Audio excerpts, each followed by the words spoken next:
have served over 450,000 people in Mexico and Argentina, and our goal is that by 2030 we can be serving 8 million people per month.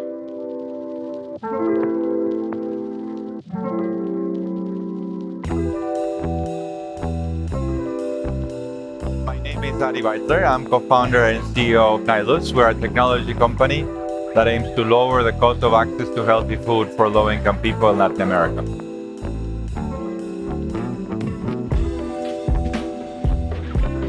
Nilus started in 2018, operating under the ethos that poverty cannot be more expensive than wealth. Low-income people today overpay for access to healthy food and groceries. I learned that in a personal experience in 2010, working in Haiti, in Port-au-Prince, one of the poorest countries in the world. The prices were very expensive there for basic groceries. Together with my co-founders, we found a way to develop technology to address the problem. But it's something that has been going on in my mind at least for 12 years now, so it takes time to mature.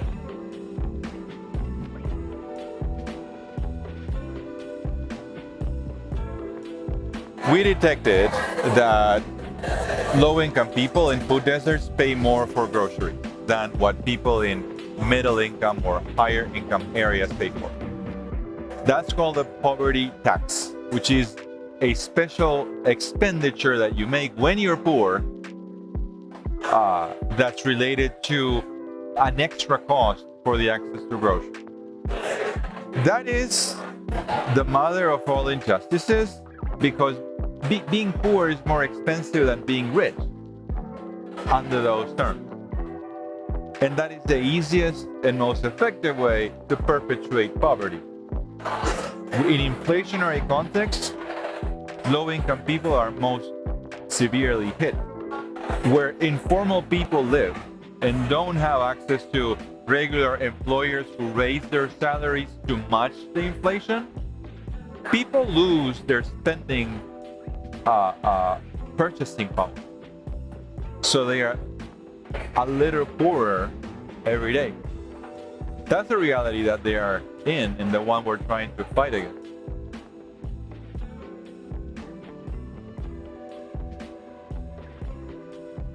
Yeah, we began as a non-profit and decided to change for a for-profit in 2018, mostly because we realized that the philanthropic model is difficult to scale.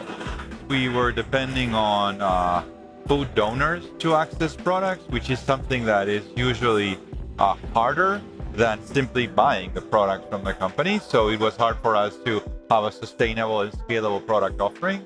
And second, the operation itself in nonprofits is very based on volunteers and also limited resources to pay salaries.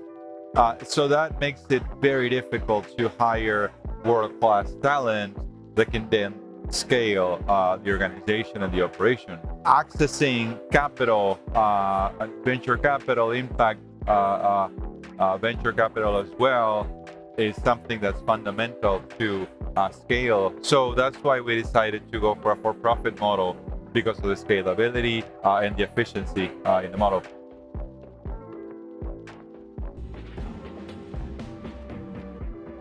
We measure our impact by A, the savings that we represent for our clients, B, the income that we generate for the community leaders, which are mostly women who have no other sources of income, and we pay them a fee, a commission on the sales in exchange for their services, organizing first the demand and then last mile logistics.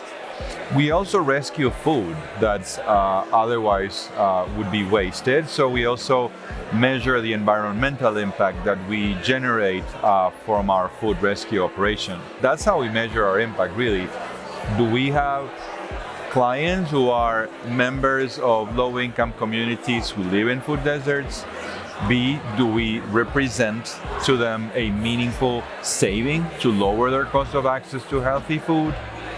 And C, do we improve the environment by rescuing food that otherwise would have been wasted and emitted methane that pollutes the world.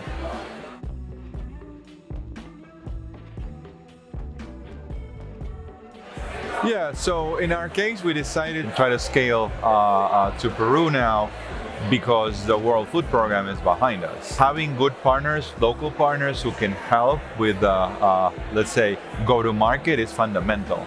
WFP is a United Nations agency, and that comes with a very strong muscle, local muscle. So we needed, for example, to meet suppliers, food producers, farmers.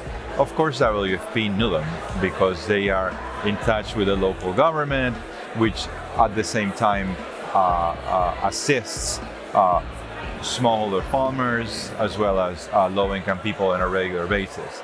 In addition, in Peru, WFP has a very strong presence in the local ecosystem. So that also means they know the other actors who can not only help us source product, but also scale through our network of community leaders. So to us, it's the game changer behind it.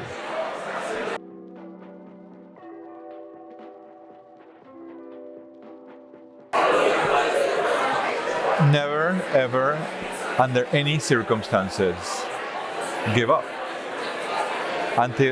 If there is a reason for you to believe that the company or your organization can stay alive, fight with your life for it. Never, ever lower your arms. It won't be easy, and it takes more grit than anything else to scale.